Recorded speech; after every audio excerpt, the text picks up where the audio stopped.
제가 30년 전에 교회를 개척하면서 교회 이름을 한인성서교회라고 하는 이름으로 교회를 개척을 했습니다. 그때 강대상 앞에 있는 계단에서 제가 엎드려서 하나님 앞에 기도를 했습니다. 하나님, 이 교회가 부흥할 수 있도록 정말 말씀 위에 세워진 교회가 되어지게 하여 주옵소서. 그리고 우리 이스라엘에 있는 자녀들, 우리 교인들 한 사람 한 사람 이름을 불러가면서 우리 어머님, 우리 아버님, 그리고 우리 형제들, 제가 아는 한국에 있는 교우들 이름 하나하나를 불러가면서 기도를 했습니다. 한 100여 가지 그렇게 기도 제목을 가지고 엎드려서 계속 생각날 때마다 교우들을 위해서 기도를 했어요. 한참 기도를 하고 있는데 주님께서 저에게 효성아, 너가 기도 제목이 100여 가지가 되는데 너무 많다. 딱 하나만 구하면 그 기도는 정말로 내가 그 기도는 들어주마. 응답해 주겠다.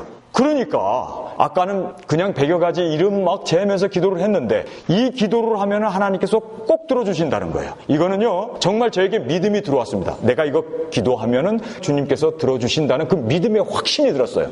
그럼 뭘 구할까? 큰 교회 건물을 달라고 기도할까? 구름대처럼 몰려드는 그 많은 성도들을 달라고 할까? 아니면 목사로서 설교를 잘 할 수 있기 위해서 기도할까? 뭐를 기도할까? 우리 자녀들을 위해서 기도할까? 여러분, 여러분이 구하는 기도 그 하나를 꼭 들어주신다면 여러분 뭘 구하겠어요? 갑자기 고민이 되더라고요. 야, 이거는 내가 기도하면 하나님이 들어주시는데, 꼭 들어주시는데. 그러니까요. 아까는 쉽게 막 얘기했는데 뭘 구할까? 정말 너무너무 중요한 걸 구해야 되는데. 정말 귀한 걸 구해야 되는데 이거는 꼭 들어주시는데 그러니까 머리카락이 다 이렇게 서요.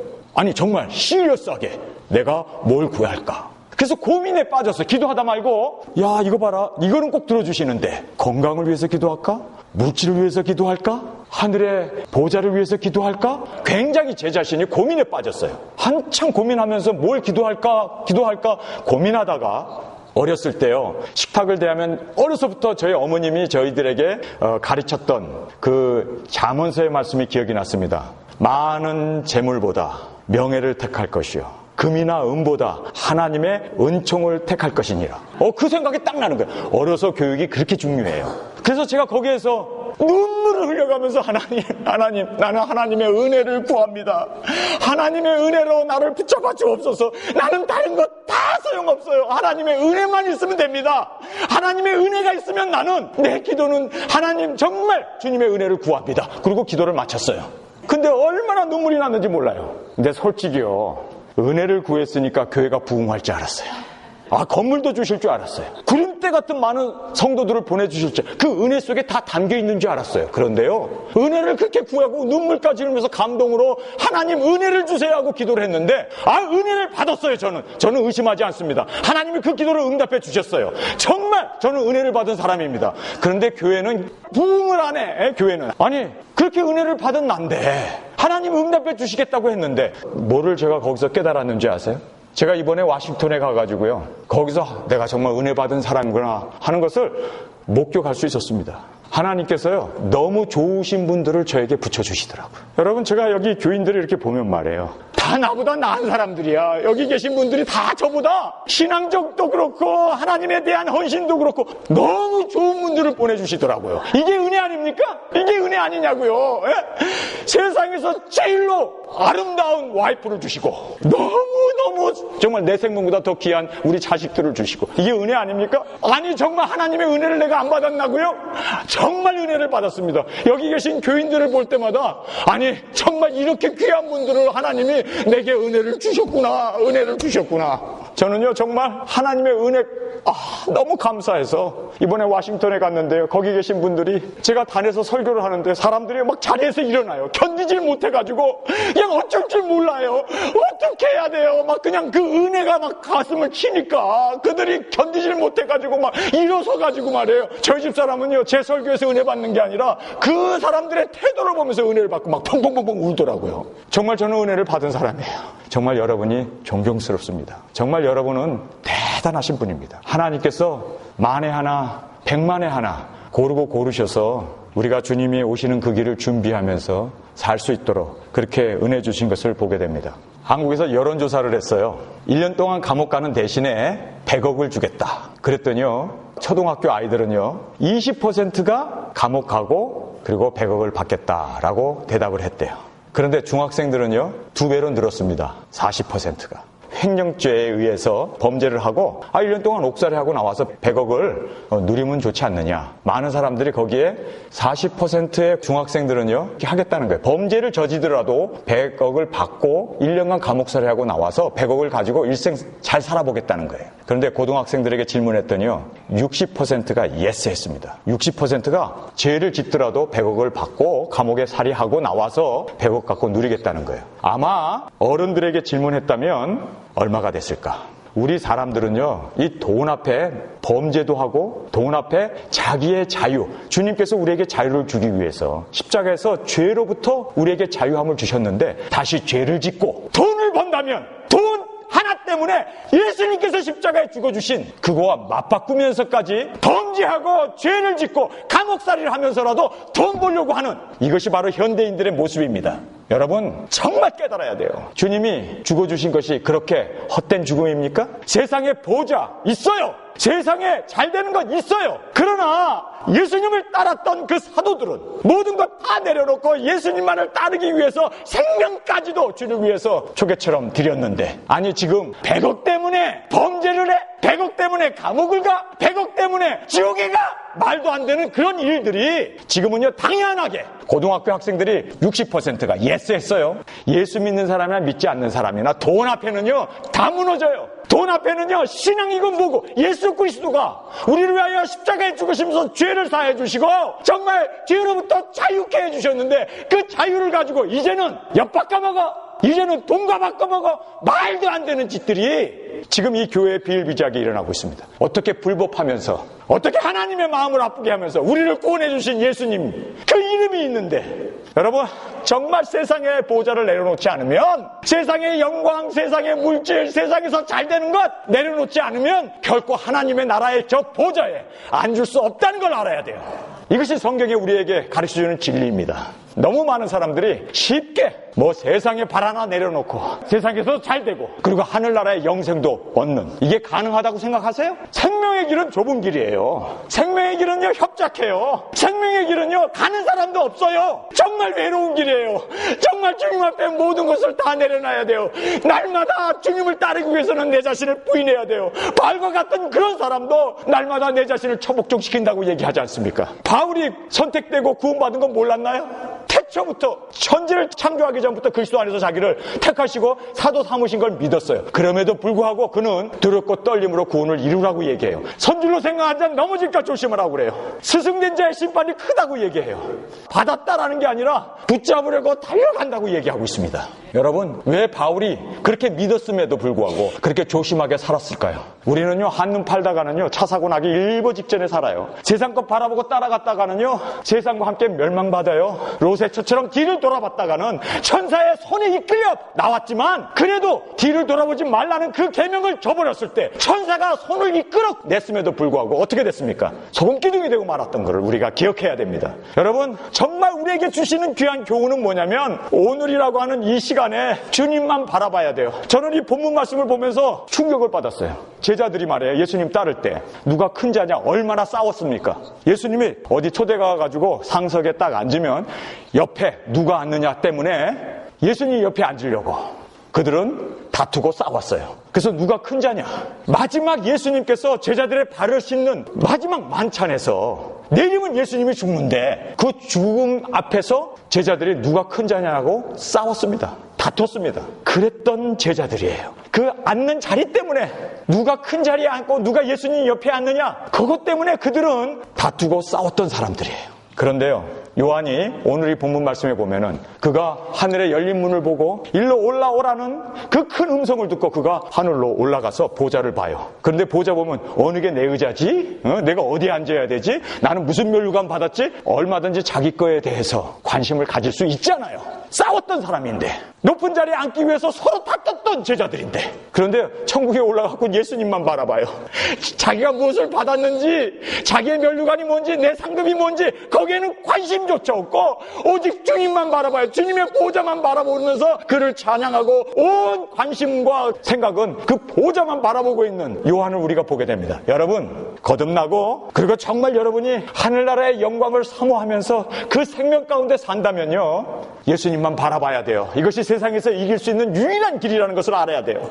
예수님만 바라보면 그것이 우리의 상급이고, 예수님만 바라보면 그것이 우리의 면류관이고, 예수님만 바라보면, 저는요 목회하면서 모든 거 다 내려놓고 예수님만 우리 가운데 존귀케 됐으면 좋겠어요. 예수님만 나와 함께 계시다면 그것이 곧 생명이고, 그것이 곧 면류관이고, 그것이 우리의 상급이고, 그것이 바로 우리의 영원한 우리의 모습이 돼야 되지 않겠습니까? 그런데 왜 이런 것 저런 것이 많이 붙어있나요? 아니 노회장이 되면 뭐 어떻다고 봉투를 돌리고 노회장이 되고, 아니 이 자리가 뭐 그렇게 귀하다고 세습까지 하냐고요. 에? 아니 생각해보세요. 이게 그런 자리에 이게? 아니 이 자리를 다 내려놓고라도 하늘나라 예수 그리스도만 바라봐야 되고, 예수 그리스도 이름만 존귀케 돼야 되고, 그분을 위해서 우리가 나를 위하여 죽어주신 예수님만 바라보면서 살아야 되지 않아요? 아니 이게 그리스도인의 모습 아닙니까? 그런데 사람들이 예수님만 바라보지 않고 세상에 돈, 어떤 목사님 한 분이요 부흥회 와가지고 내가 차고 있는 시계가 무슨 시계인 줄 아시죠? 롤렉스입니다. 4,500만 원짜리입니다. 이거를 헌금한 병원 원장이 나에게 이 롤렉스 시계를 주고 나서 그가 얼마나 잘 됐는지 아십니까? 우리 집 사람도 손목이 있는데 거기에 누구 헌금하면은 그 사람도 잘 될 거예요. 믿습니까? 그러니까 서로 내겠다고. 이게 교회예요 이게? 아니 이게 교회냐고요. 그런데도 성도들은요 물질에 축복받겠다고 서로 내겠다고. 여러분 그런 교회 구원을 의심하게 돼요. 우리는 예수님만 보여야지. 예수님만 보고 바라보고 자리? 아니 그거는 세상에서 그런 거 다 내려놔야 할 거예요. 예수님 오시게 되면 그 명예, 부, 돈, 세상적인 이 모든 자리까지도 다 물거품에 불과하지 않습니까? 물거품에 불과하지 않습니까? 잠깐 있다가 없어지는 아침 안개 같은 거예요. 그거에 여러분 생명 걸겠어요? 그것 때문에 여러분 기도하고, 그것 때문에 신앙생활하고, 그것 때문에 발버둥 치면서 이 세상 살겠느냐고요. 성도 여러분, 정말 깨달아야 돼요. 우리는요 생명, 그 하늘나라의 보호자, 그 하늘나라의 영광을 위해서는요 이 세상 것 다 내려놔야 돼요. 왜 큰 교회 목사님들이 베리칩, 짐승의 표 하면 그렇게 싫어하는 줄 아세요? 이유는 간단합니다. 베리칩 받고라도 교회를 유지하고 싶은 거예요. 그들에게 있어서는요 교회를 유지하고 교인들 끌어모으는 것이 우상이에요. 우상. 하나님 말씀이 우리의 진리가 돼야 되고, 말씀 위해서는 우리 자신이 다 내려놔야 되고, 말씀이 받지 말라고 하면 우리는 받지 말아야 돼요. 말씀이 그렇게 되어 있는데 우리가 뭐 대단한 사람들이라고 말씀을 어겨. 이 말씀은요 반석입니다. 반석에다 계란 집어 던져보세요. 1000개, 10,000개 던져봐야 바위가 깨지나. 하나님의 말씀은요 이거는 깨질 수 없는 영원한 우리의 진리입니다. 믿습니까? 이 진리 말씀이 이 반석 위에 세워진 여러분의 믿음이 되시길 주님의 이름으로 축원합니다. 여기 있는 사람 다 베리칩 안 받을 건데 내가 왜 이렇게 소리쳐야 되나? 답답해서 그래요. 답답해서. 이 세상에 돌아가는 이거 보면요 세상이나 교회나 똑같아.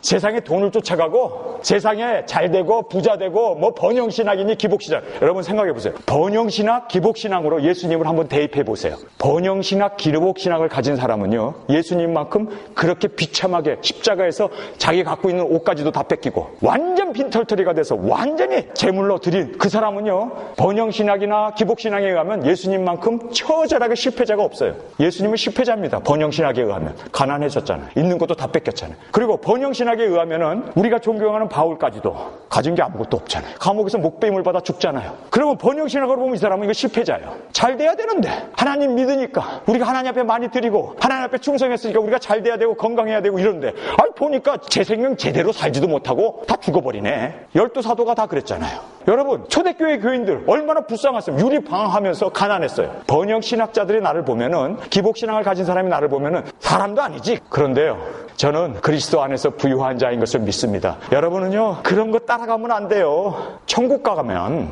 황금덩어리가 돌덩어리요 우리가 발로 차고 다녀. 우리가 걸어다니는 이게 다 다이아몬드라니까 이게 천국 가면. 그런데 이 땅에서는 없으니까 귀하가 희귀한 것 때문에 그것 쫓아가는데, 하늘나라 가면 모든 게 다이아몬드고 모든 게 다 금덩어리고 모든 게 다 정금이고, 오늘 여기 나오는 제가 여기에 이렇게 아까 성경 읽으면서 왜 내가 이렇게 발음이 안 됐나, 그러니까 내가 보석이 없어가지고 발음해 본 적이 없어.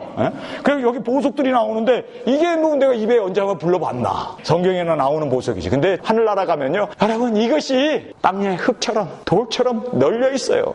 아니 이 세상은 가져봐야 일시적인 거 아니에요. 얼마나 갖겠어요 여러분. 이 세상에 가져봐야. 유혹당하지 마세요. 세상 것 바라보고 살아가면 안 됩니다. 정말 우리는 하늘나라의 그 보호자를 바라볼 때 이 세상의 모든 것을 다 내려놓는 저와 여러분이 되시길 주님의 이름으로 축원합니다.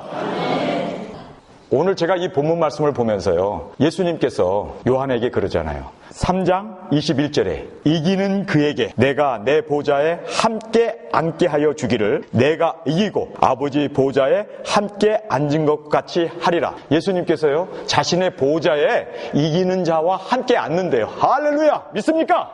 예수님과 함께 그 보좌를 앉는데요. 그러니까 신학자들은 믿지를 못하는 거야. 어떻게 삼위의 그 보좌, 그 영광의 보좌, 그 위엄의 보좌, 그 높고 높은 그 영광의 정말 이루 말할 수 없는 그 보좌에 어떻게 우리 인간이 이겼다고 해서 거기에 앉히게 되느냐는 거예요. 믿을 수가 없죠. 저도 처음에 이걸 볼 때 아마 이 보좌가 아니라 예수님과 함께 앉는 보좌가 아니라 뭐 따로 예수님 옆에 있는 그런 보좌가 아닐까 생각했는데요. 그런데 성경에 보니까요, 예수님이 앉은 보좌와 똑같은 그 보좌에 우리를 앉히신대요.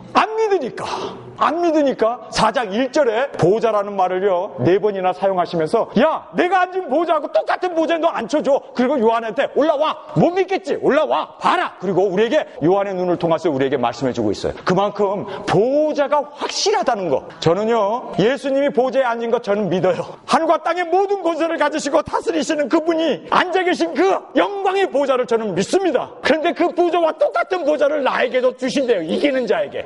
제 얘기가 아니에요. 하도 사람들이 못 믿으니까 보여준 거예요. 실물 교육을 한 거예요. 자, 봐라. 내가 십자가 지고 내가 정말 그 원수들의 조롱, 구원자가 아니냐, 너가 메시아가 아니냐, 십자가에서 내려와서 너 자신을 구원하라. 그런데 예수님께서 내려올 힘이 없었을까요?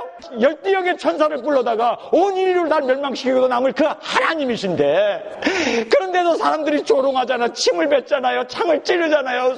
이마에 가시면류관을 씌우면서 내려오라는 거예요. 조롱하잖아요. 너 메시아가 아니냐, 눈먼 자를 뜨게 하고 병자를 고치고 뭐 무리를 걸었다며? 지금 내려와봐. 너 자신도 구원 못하면서 뭐 사람들을 구원해내? 얼마나 조롱을 했습니까? 그런데도 예수님께서 거기서요 끝까지 이기셨어요. 그 조롱을 정말 뛰어내리고 싶지 않았겠어요? 나 같았으면 벌써 12번도 뛰어내렸지. 그런데 예수님은요, 아버지요, 저들이 하는 죄를 모릅니다. 예수님이 거기서 내려오면 우리의 구원은 도망가 버리는 거예요. 우리 구원은 사라져 버리는 거예요. 바로 그 구원을 이루기 위해서 그 조롱, 그 수치, 그 아픔, 그 괴로움을 십자가에서 다 담당하셨습니다. 그게 바로 이긴 거예요. 여러분, 이 세상에 살면서 얼마나 힘들어요. 여러분도 경제적으로도 어렵고 사람들과의 갈등도 있고 뭐 나를 쳐다보고 인사했네 안 했네, 잔소리 하네 안 하네. 여러분, 정말 여러분 감사해야 할 것은요, 풍랑을 인연해서 어려움을 인연해서 우리가 더 주 앞에 나가게 될 줄 믿습니다. 이 풍랑 인연하여서 주 앞에 더 나가요. 하나님께서는 왜 욥에게, 그렇게 사랑하는 욥에게 너희가 세상을 다 돌아다녀 봤느냐, 이 욥과 같이 이런 온전한 자가 있느냐, 온전히 하나님을 사랑하고 섬기는 이런 자가 있느냐. 그런데 왜 자식 여를 다 죽여야 돼요? 그런데 왜 모든 재산을 다 뺏어가야 돼요? 왜 몸에 병까지 줘가지고 기와장으로 자기의 몸을 비벼야 됩니까? 왜? 정금처럼 나오게 하기 위해서. 여러분, 고난이 우리에게는요, 이게요, 성숙하기 위해서는 절대적으로 필요한 보약입니다. 보약. 이거 없으면 우리 그 누구도 성장할 수가 없어요. 제가 30년 동안 주님 앞에, 30년 전에 제가 주님 앞에 무릎 꿇고 엎드려져가지고 내게 은혜를 주십시오 그랬는데요, 지금 30년이 지나고 생각해보니까 제가 엄청 은혜를 받았는데 이게 엄청 고난이었어요. 그걸 알았더라면 내가 은혜를 구하지 않았을지도 모르는데, 이 못 모르는 신학교 학생이 말해요. 교회 개척 하나 해놓고 하나님 은혜 주세요 그랬더니요, 그래 내가 너에게 은혜를 주마 했는데 그 은혜가 30년 동안요, 아이고 여러분, 8번 교회 이사 다녔어요. 예배 볼 장소가 없어서 우리 집에서 2년 동안 예배 봤다니까요. 교인이라고요, 2-3명 앉혀놓고 제가 그러면서 무슨 생각이죠? 이 2-3명까지도 주님이 취하시면은, 목사가 교인이 없으면 내가 목사 못하는 거야, 난 목회 그만둬야 되겠구나 생각까지 아주 절망에 정말 벼랑끝까지 가 섰었어요. 근데 지금 생각해보니까 이게 은혜더라고요. 내가 능력이 없어서 내가 뿌리치지 못해요. 큰 교회에서 오라는 거 뿌리치지 못하잖아요. 요즘 교회, 큰 교회에서 오라고 그러면요, 작은 교회는 징검다리를 밟고 가잖아요. 교인들은 그 목사님 모시고 좀 영의 양식을 먹으면서 커지고 교회가 좀 부흥하려고 그러면 목사는 날름 도망가 버리잖아요. 큰 교회에서 오라고 그러면. 저한들 그런 유혹이 없었겠어요? 근데 정말 저는 하나님의 은혜를 받은 사람이에요. 그 어려운데도 하나님께서 딱 족쇄를 채워놓고 그 고난을 다 당하게 하시네. 지금 생각해보니까요, 내가 이렇게 모든 거 다 이미 뺏겼으니까, 이미 나는 세상에서 보면은 뭐 내세울 게 하나도 없는 사람이에요. 그러니까 주를 위해서, 이제는 내가 가지고 있는 건 목숨밖에 없더라고. 내가 가지고 있는 건 목숨밖에 없어요, 진짜. 그래, 이 목숨까지도 주님 원하면 가지십시오. 가지세요, 주님. 그랬더니 야, 너 사명이 있지 않냐? 그 사명 때문에 저를 이 세상에 두는 거예요. 저는 가진 거 없어요. 그나마 집 하나 있었는데 이 집도 경제 불황이 와가지고 그것도 이제 차압당해가지고 뺏기게 생겼어요. 저 아무것도 없어요. 뭐 가진 게 아무것도 없으니까 이렇게 큰 소리 치는 거예요, 지금. 예? 주님만 의지하는 거예요. 이제는 내가 쳐다볼 거는 하늘나라 저 영광밖에 없구나. 저 보호자, 저거 잃어버리면 나는 끝장이구나. 예? 지금까지 30년 그렇게 살아왔는데 이제 와서 내가 뭐 타협하겠어요? 이제 목회하면 얼마나 더 한다고. 앞으로 남은 세월이 어떤 세월입니까? 다 환난의 시절 아닙니까? 그런데 예수님께서요, 그 십자가에서 이기셨다고 그래요. 그러면서 이기는 그에게 나와 함께 보호자에 앉게 해주시겠다고 하시면서 그냥 말로만 피상적으로 이야기하는 게 아니라 실제로 요한에게 올라오라고 그래요. 그가 하늘나라에 올라가고 그 보호자를 보잖아요. 그리고 거기서 그 보호자의 영광을 보잖아요. 저는 이제 이 성경을 보면서 와, 정말 있구나. 이게 정말 있구나. 그렇다면은 지금까지 믿음의 경주를 해왔는데 이제 내가 물러서면 안 되겠구나. 조금만 더 달리면 되겠구나. 조금만 더 달리면 저 보호자의 주님과 함께 앉는 그 영광의 그 자리에 앉게 될 줄 믿습니다. 저만 앉아야 되나요? 여러분도 그 자리에 앉을 수 있는 그 영광이 있으시길 주님의 이름으로 축원합니다. 이 본문 말씀에 보니까요, 놀라운 광경을 보게 됩니다. 세상 것과 비교할 수 없는 그런 영광의 자리예요. 세상은 일시적이잖아요. 그래봐야, 세상에서 잘 돼봐야 뭐 붉은 꽃이 열을 가는 곳이 없다고 그러잖아요. 10년 이상 가는 세도가 어디 있습니까? 기껏 가봐야 뭐 30년 40년 간다 하더라도 영원 속에 비하면요, 반딧불에 불과해요. 잠깐 있다 없어지는 거예요. 근데 그 잠깐 있다 없어지는 것을 세습하면서 천국을 잃어버려? 주의 이름에 먹칠을 해? 아니, 잠깐 있다 없어지는 이것 때문에, 돈 때문에 감옥에 가고 100억을 받겠다고? 말도 안 되는. 여러분, 주님이 우리를 자유케 하시고 죄로부터 우리를 해방시켜 주신 이유가 뭡니까? 그 이유는요, 이제는 그 자유를 누리면서 주의 일하고 나에게 생명을 주시고 나에게 이러한 모든 능력을 주신 이유는 이제는 그 사명을 감당하라고. 여러분, 이제 이 사명을 감당할 수 있는 기회가 많지 않아요. 정말 많지 않습니다.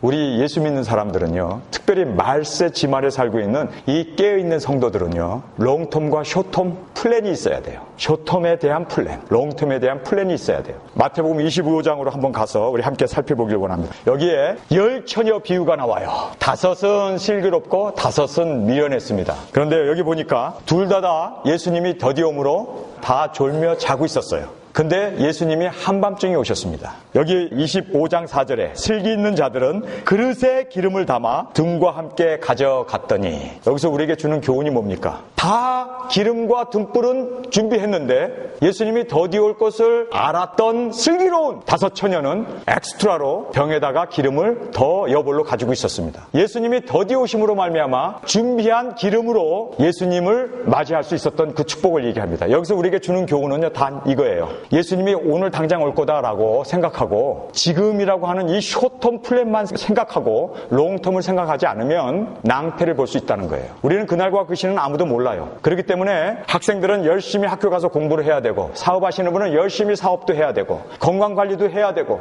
왜냐하면 예수님이 언제 올지 모르니까 롱텀 플랜을 세우고 있어야 돼요. 예수님이 온다, 이제 금방 온다, 이제 7년 환란이, 이제 3차 전쟁이 코앞에 있다, 이래가지고요, 학교도 그만둬라, 직장도 그만둬라. 그럼 뭐 하자는 거예요? 나중에 늦게 오면 어떡하려고? 미련한 자가 되고 예수님을 맞이하지 못해서 슬피 이를 갈면서 어두운 곳에 쫓겨서 그렇게 가슴을 치는 날이 있을 수 있어요. 그렇기 때문에 우리는 그날과 그 시를 모르기 때문에 학생은 공부하는 것이, 그것이 충성하는 겁니다. 사업하시는 분요, 사업 열심히 하세요. 그래서 가정을 돌봐야 돼요. 아내들은 애들을 열심히 기도로 키워야 돼요. 이것이 롱텀 플랜을 가지고 있는 사람입니다. 그런데요, 그 밑에 절로 가서 14절에 보면은 거기에 달란트 비유가 나옵니다. 근데 이 달란트 비유를 보면은 여러분이 보시면 아시겠지만 이 달란트 비유에서 보면은요, 숏텀 플랜은 있는데 롱텀 플랜이 없어서 이를 갈며 슬피 어두운 데 쫓겨서 가슴을 치는 사람이 나와요. 자, 한번 보겠습니다. 14절에 또 어떤 사람이 타국에 갈 때 그 종들을 불러 자기 소유를 맡긴과 같으니 각각 그 재능대로 하나에게는 금 5달란트를, 하나에게는 2달란트를, 하나에게는 1달란트를 주고 떠났더니 5달란트 받은 자는, 거기 보면요, 주체할 장면이 나옵니다. 바로 가서, 즉시로 바로 가서 내 달란트를 남겼어요. 오늘 주님이 오실 수도 있고 주님이 나의 생명을 오늘 저녁에 부를 수도 있기 때문에 오늘이라고 하는 이 시간에 여러분이 숏텀 플랜을 가지고 이게 나의 삶의 마지막이다 생각하고 여러분의 탤런트를 최대한으로 주 앞에 드려야 돼요. 바로 가서라고 얘기하고 있습니다. 아까 그 10처녀 비유에서 5처녀, 미련한 5처녀는요, 숏텀 플랜만 있었지 롱텀 플랜은 없었어요. 그런데 여기에 보면은요, 이 달란트 비유에서는요, 숏텀 플랜이 얼마나 중요하다는 것을 이야기하고 있습니다. 숏텀 플랜이 있어야 돼. 지금 당장. 저는 설교할 때요, 지금 이 시간이 나에게 있어서는 유언이다 생각하고 이렇게 땀을 흘려가면서 목을 외쳐가면서, 왜냐하면 내가 다음 주에 단에 설 수 있다는 보장이 없잖아요. 또 우리 교인들 간에 다음 주에 살아서 이 자리에 참석할 수 있다는 보장을 우리가 할 수 없잖아요. 우리는 언제 주님이 오실지 모르고 언제 주님이 우리의 생명을 취할지 모르기 때문에 오늘이라고 하는 이 순간에 여러분 사랑할 사람을 사랑하고 용서할 사람 용서하고 회개할 사람 회개하고 지금 꼭 끌어줘야 돼요. 지금 안 하면 열매 못 남기는 거예요. 지금 해야 돼요. 5달란트 가진 사람은 바로 즉시 했습니다. 그 다음에 성경에 보니까요, 그 밑에 또 나오죠? 17절에 2달란트 받은 자도 그같이 하여, 거기 보면 그같이 했다. 그같이가 뭡니까? 바로 간 거예요. 바로 오늘이라고 하는 시간에 애들을 사랑한다고 얘기하고, 오늘 내가 애들을 붙잡고 기도하고, 오늘 말씀을 가리키고, 오늘 안 하면요 영원히 못하는 거예요. 오늘 해야 돼요. 여러분, 오늘 여러분 앞에 받은 그 모든 재능을 오늘 최대한으로 주를 위해서 사용하시기 바랍니다. 목소리가 있으면 성가대원으로, 여러분의 건강이 있으면 그 건강을 가지고 여러분이 정말 오늘이라고 하는 이 순간에 여러분이 받은 그 모든 탤런트를 지금 바로 즉시 가서 남기시기를 주님의 이름으로 축원합니다. 그랬어요. 그런데요, 여기에 꾸지람을 받았던 1달란트 받은 사람은 어떻게 했습니까? 여러분 성경을 한번 보겠습니다. 18절에 1달란트 받은 자는 가서 땅을 파고 그 주인의 돈을 감추어 얻었다. 즉시 가서 바로 가서 남기질 않은 거예요. 밀어버린 거예요. 밀어버린 거예요. 여러분, 왜 25장에 마태복음 25장에 주님께서 비유를 지혜로운 처녀 2달란트하고 5달란트 받은 이 지혜로운 사람들을 얘기합니까? 숏텀과 롱텀이 우리에게 있어야 돼요. 우리 그리스도인들은요, 언제 주님이 오실지 몰라요. 언제 3차전이 터질지 몰라요. 아는 사람 있으면 하나님이지. 몰라요. 내가 언제 죽을지 우리 인간은 몰라요. 그렇기 때문에 생명이 있는 여러분, 지금 사랑해야 돼요. 지금 여러분이 사랑한다고 지금 여러분 제자들의 발을 씻기고 지금 여러분이 최선을 다하면서 살아야 돼요. 정말 최선을 지금 안 하면은 영원히 기회가 없어요. 이것이 바로 숏텀입니다. 롱텀은 뭡니까? 주님이 더디 오실 수 있다는 거예요. 그래서 여러분의 생업도 여러분의 삶에 있어서 밸런스를 유지하고, 우리가 언제 주님 오실지를 알 수 있는 사람이 있나요? 없기 때문에 한밤중에 오실 수도 있기 때문에, 그래서 우리는 양쪽을 다 준비하는 지혜로운 여러분이 되시길 주님의 이름으로 축원합니다. 7 교회를 주님께서 말씀하실 때요, 3가지가 공통적으로 나와요. 여러분, 이거 굉장히 중요한 이야기입니다. 그래서 에베소 교회도 말씀하셨고, 버가모 교회나 빌라델피아 교회나 라우디가 말세 교회였던 모든 7 교회에 주님께서 동일하게 3가지를 항상 말씀하세요. 뭔지 아세요? 첫 번째가 주님이 주시는 첫 번째 교훈이 뭔지 아세요? 우리도 교회이잖아요. 우리도 예수 믿는 사람들이잖아요. 우리에게 주님이 주시는 귀한 교훈은 뭐냐면요, 지금 우리가 회개하라는 거예요. 그래서 7 교회에 동일하게 주님께서 공통적으로 하신 말씀은 회개하라는 거예요. 여러분, 회개하셔야 돼요. 자살하면 지옥 가죠. 어떤 목사님이 그러더라고요. 성경에 있어요? 그러더라고요. 자살하면 지옥 간다는 말이 성경에 있냐는 거예요. 그래서 제가 그랬어요. 구약에 자살한 사람들을 예를 보면 다 그 귀신의 영에, 성령은 우리를 죽이지 않아요. 성령은 살리는 영이라고 했어요. 그렇죠? 마귀는 어떻습니까? 우리를 멸하고 파괴하려 하는 것이 바로 마귀 사탄의 영입니다. 그렇죠? 그래서 죄가 없는 그 영혼이 살 수 있는 에덴 동산에서 하나님의 말씀에 불순종하고 선악과를 먹기 위해서 멸망시키지 않아요? 그게 마귀입니다. 마귀는요, 자기가 멸망받을 줄 아니까 친구 데려가고 싶어. 여러분, 마귀하고 친구하면 안 돼요. 마귀가 꼬드리죠. 죽자. 같이 멸망받자는 거예요. 여러분, 정말 깨달아야 하는 것은요, 사울이 신접한 자의 말을 듣고 귀신에게 쫓겨서, 그리고 가룟 유다가 자살을 하지 않습니까? 근데 보니까 사탄에 의해서 그가 매여서 예수님을 팔았고, 사탄에 의해서 또 자살을 해요. 마귀가 그렇게 뒤에서 조종하는 겁니다. 그래서요, 저는 확실하게 여러분에게 말합니다. 자살은요, 성령의 역사가 아닙니다. 거기에는요, 마귀가 있고 흑암의 세력이 있고요, 더러운 귀신의 영이 작동하고 있어요. 그래서 충동을 느끼는 거예요. 여러분, 자살에 대한 충동이 느끼면요, 사탄아 물러가라, 그리고 물리치시길 주님의 이름으로 축원합니다. 자살하면 지옥 가요. 왠지 아세요? 마귀의 영향을 받은 사람이 어떻게 천국 갈 수 있습니까? 지옥 가요. 예수님께서 제자들의 발을 씻기기 시작하잖아요. 발을 씻기는데 베드로 발을 씻기려고 딱 왔더니 예수님, 내 발 못 씻깁니다. 그러니까 예수님이 내가 너 발을 씻지 않으면 너와 나와 상관이 없다고 그래요. 상관이 없다는 얘기는요, 너 멸망받는다는 얘기예요. 상관이 없으니까. 예수님과 상관없는 사람은요, 지옥이거든요. 내가 너 발을 안 씻겨주면 너와 나와 상관이 없다는 거예요. 그러니까 겁이 난 거예요. 이 베드로가. 주님, 그러면 내 발뿐만 아니라 온몸을 다 씻겨주세요. 왜냐하면 상관이 없다는 얘기를 알죠. 유대인들은. 그게 멸망이라는 걸 알잖아요. 내가 3년 반 동안 예수님 쫓아다녔는데 이거 완전히 물거품 되는 순간이잖아요. 그러니까 내 발뿐만 아니라 온몸을 다 씻겨주십시오. 그러니까 예수님이 뭐라고 그럽니까? 목욕한 자는 발만 씻어도 깨끗하다고 그래요. 이 베드로는요, 온몸은 죄사함은 받았어요. 예수 그리스도를 믿음으로 하며 의로워졌어요. 하나님의 거룩함을 받았어요. 목욕한 자니까. 근데 발은요, 매일 씻어야 돼요. 이 발은요, 회개는요, 우리가 이 세상에 사는 동안에 항상 회개해야 돼요. 내가 주님과 불목하면 안 돼요. 주님, 오늘도 나 잘못했어요. 주님, 내가 잘못했네요. 내가 부족합니다. 내가 넘어졌습니다. 항상 십자가의 보혈로 여러분의 죄를 씻고 회개해야 하는 것이 성경의 가르침입니다. 그래서 7교회에 주님께서 하시는 말씀이 회개하라는 거예요. 회개하라. 모든 교회들이여 회개하라. 회개 안 하면 주님과 관계가 없을 수가 있다는 거예요. 여러분, 왜 자살이 지옥을 가게 합니까? 왜 그렇습니까? 회개할 기회가 없는 거예요.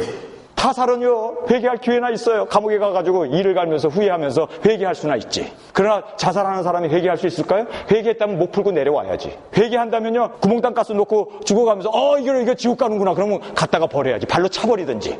그런데요, 그냥 그 흑암의 세력에 빨려서 그냥 들어가게 되면요, 여러분, 마귀와 함께 멸망받을 수밖에 없어요. 그래서요, 우리는요, 회개해야 할 줄 믿습니다. 이거는요, 우리에게 있어서는 주님이 주시는, 모든 교회에 우리에게 주시는 주님의 명령입니다. 회개해야 되느냐 말해야 하느냐가 아니라 날마다 주님 안에서 보혈로 정결하게 씻고 날마다 주님 안에서 우리가 거룩하게 사는 것이 복 중에 복인 줄 믿습니다. 여러분, 그렇게 우리 한번, 저도 그래요. 저도 인간이기 때문에 이렇게 소리 지르고 이러지만 저도 죄를 져요. 저도 마찬가지예요. 여러분하고 똑같은 동일한 인성을 가진 사람입니다. 그런데요, 제가 예수를 믿고 거듭나고 나가지고 달라진 게 하나가 있어요. 뭔지 아세요? 회개가 빨라져요. 회개 안 하면요, 내가 괴로워서 못 살겠는 거예요. 내 눈에 이물질 하나라도 들어와 보세요. 이거 막 어떻게 해서라도 물로 씻고 빈센트로 뽑아내더라도 이거를 빼내지 않으면 못 견디는 거예요. 왜냐하면 내 몸에 벌써 죄가 들어오면요, 나는 괴로워서 못 사는 거예요. 우리 몸에 가시라도 하나 박혀보세요. 그거 바늘을 소독해가지고 그 파내잖아요. 피가 나더라도 파내잖아요. 그거 놔두면 괴로워서 못 견디겠는 거예요. 마찬가지입니다. 여러분이 정말 그리스도 안에서 거듭났다면, 여러분은 정말 그리스도 안에서 새로운 피조물이 되었도다 하고 주님 안에서 거듭나고 주님 안에서 이렇게 정결하게 살고자 원하는 사람은요, 죄와 타협할 수가 없어요. 죄가 극도로 싫은 거예요. 그래서 그냥 막 몸서리 쳐주는 거예요. 죄만 보면 그냥 막 싫은 거예요. 왜냐하면 내가 죄를 짓게 나면요, 그 다음부터 지옥이에요. 지옥. 가뭄에 광야에서 물 없는 곳에서 햇빛이 쨍쨍 내는 곳에서 다 들어가는 것과 같은, 정말 견딜 수가 없습니다. 우리가요, 회개를 해야 돼요. 이 회개는요, 모든 교회에 주시는 주님의 경고의 말씀입니다. 회개케 하기 위해서 주님이 아직도 이 땅에 오시지 않고 있는 거고, 회개케 하려고 여러분의 생명을 아직도 취하지 않은 거예요. 우리 구원받은 사람은요, 이 세상에 살면 손해라니까요. 빨리 그 아름다운 천국, 그 보좌, 그 영광의 그곳에 가는 것이 우리에게서 남는 장사예요. 그런데도 왜 하나님이 우리를 이 땅에 두십니까? 회개하라고. 아직도 우리가 죄를 정말 깨닫고 주님 앞에 자복하면서 회개하게 하기 위해서, 그리고 다른 사람들의 그 영혼들을 회개시키기 위해서, 그래서 하나님께서 우리에게 회개의 기회를 주시는 거예요. 정말 하나도 멸망받지 않냐고 다 주님 앞에 오게 하기 위해서 회개해야 돼요. 나도 하고 우리도 하고, 우리 주위에 아직도 예수 믿지 않는 그 영혼들을 붙잡고, 여러분이 정말 갈급하게 그들의 영혼들을 위하여 기도하면서 도구의 제물이 되시기를 주님의 이름으로 축원합니다. 주님께서 두 번째로 주시는 교훈이 있어요. 그것은 뭐냐면요, 이기라는 거예요. 모든 교회에 이기는 자에게 면류관의 상급, 이기는 자에게 생명록에 이름을 흐리지 않겠다고 그러고, 이기는 자에게 하나님 전에 기둥이 되게 하겠다고 그러고, 이기는 자에게 둘째 사망의 해를 당하지 않게 하겠다고 그러고, 이기는 자에게 예수 그리스도의 보좌에 함께 앉히겠다고 그래요. 이겨야 돼요. 이겨야 돼요. 모든 교회의 교인들이요, 회개하라. 이것이 첫 번째 교훈이고, 두 번째는 이겨라.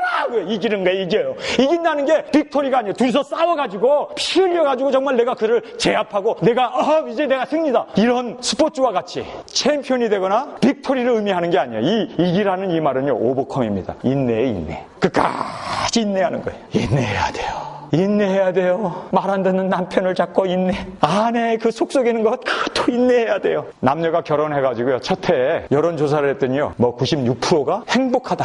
난 결혼 잘했다. 너무 결혼해서 행복해요. 96%가 그렇게 답을 한답니다. 그런데 2년이 딱 되면요, 50%로 줄어들어 버려요. 아니, 같은 남편인데 1년 같이 살아가지고 이제는 그 남편에 대해서 그 나쁜 그 단점들이 자꾸 보였는지 어쨌는지, 요즘 여기 우리 교인 가운데 1년 넘은 사람들 조심하세요. 그런데 20년이 딱 딱 되면요, 나는 결혼 잘했다, 이 남자하고 결혼하고 이 아내하고 결혼했다, 6%밖에는 행복하다고 얘기하는 사람이 없대. 6%. 그래서 20년 산 사람들 조심하세요. 그런데 30년이 딱 되면은 다시 96%로 올라간대요. 저는 저희 집 사람하고 30년 같이 살았거든요. 저희 집 사람이 얼마나 지금 저한테 난 여보하고 결혼한 30년 되니까 나오는, 그 전에도 그랬지만, 아니 왜 96% 결혼했을 때 96% 행복하다고 그러고 남편 잘 얻었다고 했던 것이 20년 만에 6%로 떨어졌다고. 그 다음에 다시 30년 되면 다시 올라갑니까? 바로 이 인내, 이게 오버컴입니다. 어려워도, 여러분 힘들어도 뚜벅 걸어가야 돼요. 30년 채우세요. 얼마 남았습니까? 30년 넘으신 분들은 얼굴이 벌써,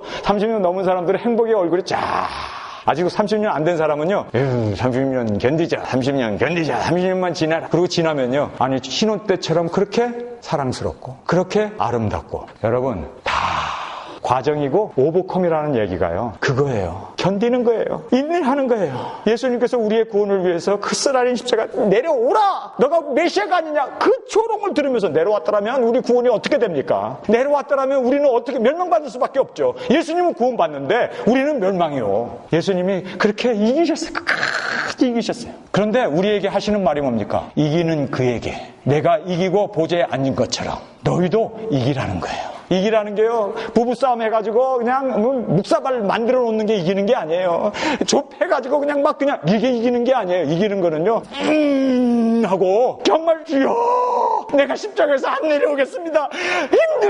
힘들지만 나는 십자가에서 죽겠습니다. 왜냐하면 다른 사람을 구원하기 위해서. 그게 이기는 거예요. 제가 30년 동안 은혜를 받았는데 얼마나 힘든지. 다시 태어나면 우리 아들이 목회한다고, 야 너 절대로 은혜 구하지 마라잉 하고 얘기하고 싶을 정도로 힘든 과정이었어요. 근데 지금 생각해보니까 이게 은혜였어요. 하나님께서 나를 깎아서 지금 생각해보니까 이게 정말 저는 은혜 받은 사람이에요. 너무너무 감사해요. 나 같은 이런 진흙덩어리에 불과한 나를 하나님께서 이렇게 깎으시는구나, 이기게 하시는구나.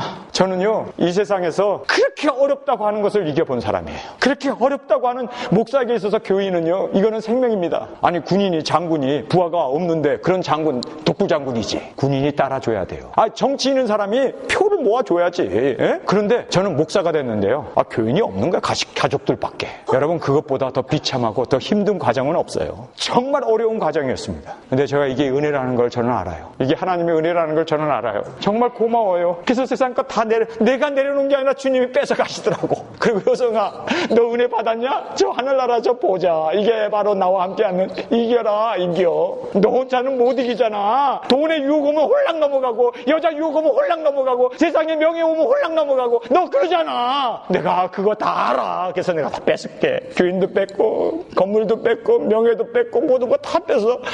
아니 이제 아무것도 없네요. 주님, 그래 이제 됐냐? 그게 은혜란다. 이제 보좌가 보이냐? 이길 수 있냐? 예 주님, 이제 아무것도 가진 게 없어서 잘 뛸 수가 있네요. 뭐 이것저것 명예도 달고, 뭐 옷도 둥겁게 입고, 뭐 내가 주머니에 돈도 있고 금도 있어 보세요. 어떻게 뛰어요? 어떻게 뛰어? 아무것도 없으니까 가벼운 마음으로 뛰잖아요. 제가 이번에 등산을 하면서 느낀 게 뭔지 아세요? 등산하는 사람에게 있어서는요, 배낭 무게를 줄이는 것이 이게 키예요. 무거우면요, 그 어떤 사람도 30파운드가 넘으면 등전 못합니다. 체력이 좋은 사람도 못해요. 가벼워야 돼요. 그래서요, 비싼 장비일수록 가벼워요. 여러분, 우리가 경주하기 위해서는요, 가벼워야 돼요. 정말 다 내려놔야 돼요. 다른 내려놓지 않으면 뛸 수 없어요. 몸이 다 주렁주렁 말이에요. 그렇게 하고 어떻게 뛰어요? 마찬가지로 우리가 주님의 이 경주를, 보호자를 향해서 달려가기 위해서는요, 여러분 내려놔야 돼요. 비워야 돼요. 그리고 몸을 가볍게 해야 돼요. 그래야 우리가 그 하늘나라의 그 보호자를 향해서 갈 수가 있습니다. 이기라는 말이 바로 그런 의미입니다. 그 다음에 마지막 세 번째, 우리에게 주시는 귀한 교훈이 있습니다. 모든 7 교회에 동일하게 주님께서 주시는 말씀이요, 귀 있는 자는 성령이 교회에 하시는 말씀을 들을지어다 라고 말씀하세요. 여러분, 여기서 성령님의 말씀하시는 그 음성을 들을 수 있어야 돼요. 성경을 보면서 이것이 하나님의 음성이라고, 주님의 음성이라고, 성령의 음성이라고 우리가 받을 수 있어야 돼요. 성령 음성 따르고 성경 말씀이 따른 게 아니에요. 요한에게 하나님 말씀을 다 전했어요. 하나님의 말씀을 전해주고 나서 그게 성령의 음성이라는 거예요. 성령 음성 따른 게 아니에요. 바로 하나님의 말씀이 성령의 음성이고, 이 성령의 음성을 들었다는 얘기는 하나님 말씀이 깨달아졌다는 얘기예요. 그래서 귀 있는 자는 성령이 교회 하시는 말씀을 들으라. 이 말은요, 이 말씀이라는 것 자체가 바로 성령의 음성이라는 거예요. 여러분, 성경의 음성이 또 딸로 있고 말씀이 따로 있는 게 아니에요. 성령의 음성이 곧 말씀 말씀이었고 말씀의 음성이 곧 성령의 음성이었어요. 다른 게 아니에요. 여러분, 요한이 에베소 교회에 말씀을 주잖아요. 그런데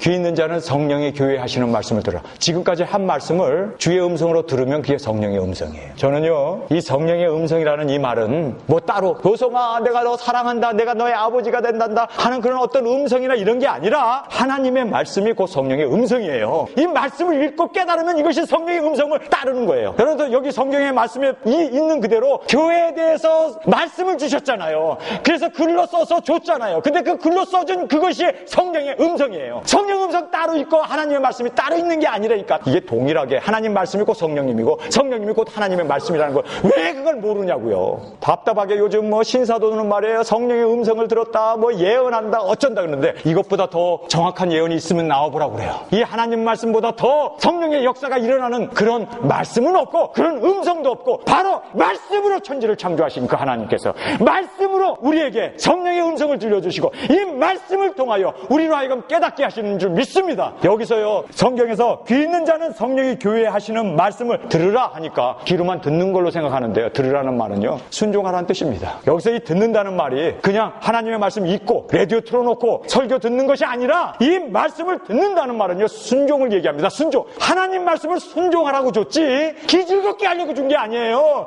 귀 즐겁게 하고 이게 너구나. 많은 교회가 문제가 뭐냐면, 여러분 이거 꼭 깨달으셔야 돼요. 많은 교회가요, 이 복음의 진리를 머리로 이해하려고 그래. 이해로, 머리로. 그래서 내가 구원받았구나, 예수 믿으니까 머릿속으로 이해하는 거는요, 진정한 믿음이 아닙니다. 이게 가슴으로 내려와야 돼. 성령의 음성으로 이것이 하나님의 말씀이, 하나님의 가르치심이 내 마음으로 들어와서 감동으로 받아야 돼요.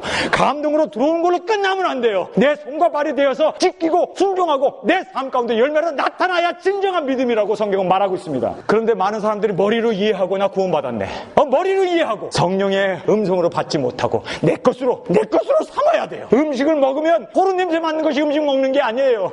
말씀을 먹는다는 얘기는요, 그냥 눈으로 보는 게 아니에요. 귀로 듣는 게 아니에요. 이것이 내 안에 성령의 음성으로 들어와야 돼요. 이것이 하나님의 진리로 들어와야 돼요. 그리고 나서 이 말씀이 내 안에 들어와서 나의 영의 양식이 되어서 이제는 활동하면서 나의 삶 가운데 사랑이 나타나고 정말 주님을 위해서 헌신하고 주를 위해서 봉사하고 정말 나의 삶 가운데 빛과 소금이 나오는 그 손과 발이 된 말씀이 되어져야 그것이 귀 있는 자는 성령의 교회 하시는 말씀을 들은 거예요. 그런 자에게 하나님께서 우리에게 영원한 보좌 예수 그리스도가 앉으신 이기시고 이기는 그에게 내가 나와 함께 보좌에 앉게 해주시고 내가 이기고 보좌에 앉은 것처럼 우리에게 그 보좌를 주시겠다고 말씀합니다. 이것은 너무너무 확실한 보좌입니다. 요한만 보여준 게 아니에요. 이 말씀을 성령의 말씀으로 듣는 여러분들에게 이 보좌의 이 영광을 우리에게 주셨습니다. 정말 이 보좌를 요한에게 보여주신 이 보좌를 여러분도 꼭 바라보고 그리고 성령의 음성을 따라 정말 순종하면서 끝까지 이기고 그리고 회개하고 우리가 정말 교회 하시는 말씀을 끝까지 순종하고 이기고 회개하여서 주님 앞에 영광스러운 그 보좌에 주와 함께 앉는 그 영광이 여러분의 영광이 되시기를 간절히 축원합니다.